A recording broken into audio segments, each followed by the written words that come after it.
Today, we're going to tackle a question that honestly probably keeps a lot of hotel owners awake at night. And that is, how do you protect a multi-million-dollar asset from the countless things that can go wrong? We're going to break down the absolute essentials of risk management and compliance, things every future leader in hospitality really needs to master.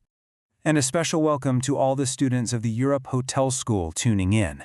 What we're about to cover isn't just theory from a textbook. Think of it as a practical framework, one that blends deep industry experience with modern AI-supported practices. It's designed to give you a real edge as you step into those future leadership roles. So, let's just jump right in with the big question, the one that every owner, every operator, and every senior leader has to have a good answer for. How do you actually protect a massive, multi-million-dollar investment from all the unforeseen liabilities out there? All right, let's dive into it. It all really begins with a certain mindset and a very specific, key role. We're talking about the mission of the Guardian. And this is about so much more than just managing a property day to day. It's about active, vigilant stewardship. So who is this Guardian? Well, we call them the owner's representative. Their number one mission isn't just overseeing operations, it's to be the ultimate steward of that asset. And they do this through a really smart strategy, a lens they look through called preventative defense, which is all about stopping problems long before they ever get a chance to start. So what's the very first layer of this preventative defense? Well, you can think of it as your financial armor, the insurance shield. This is your first, and you could argue most fundamental, line of protection against any major financial shocks.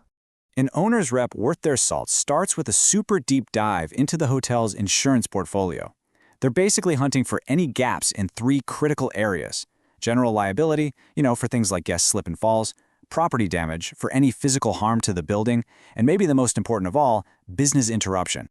Let's really zero in on that last one, business interruption. As the experts at Europe Hotel School London point out, this is the policy that truly acts as a lifeline. Imagine a fire or a flood shuts the hotel down.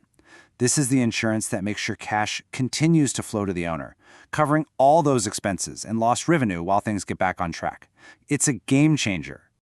Okay, with that financial shield in place, let's move to our second line of defense. Because beyond just financial protection, we have to ensure the physical safety and the operational integrity of the hotel itself. This is all about being proactive with your standards. And believe me, the stakes here could not be higher.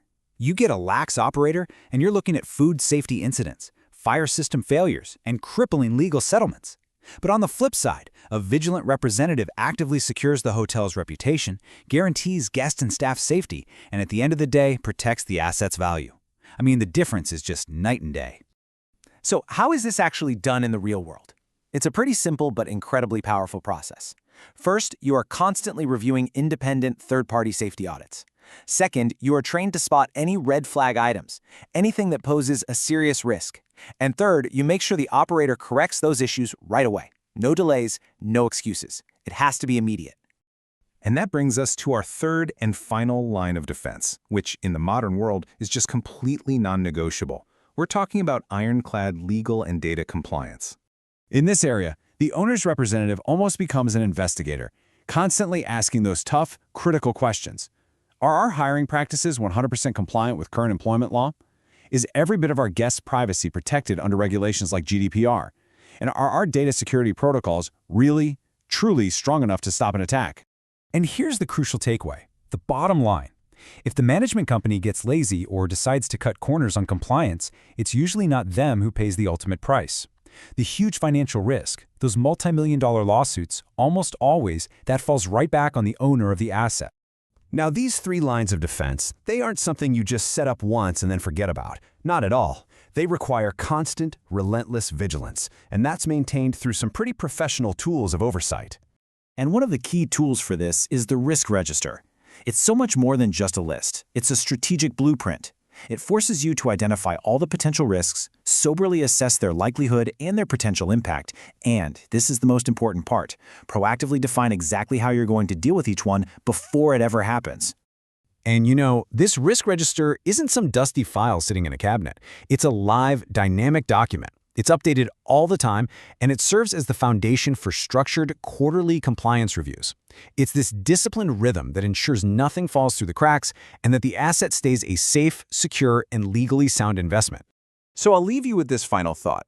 as you step into your careers and you become the next generation of hospitality leaders, when you're tasked with protecting an asset, what's going to be the very first risk you look for? Something to think about.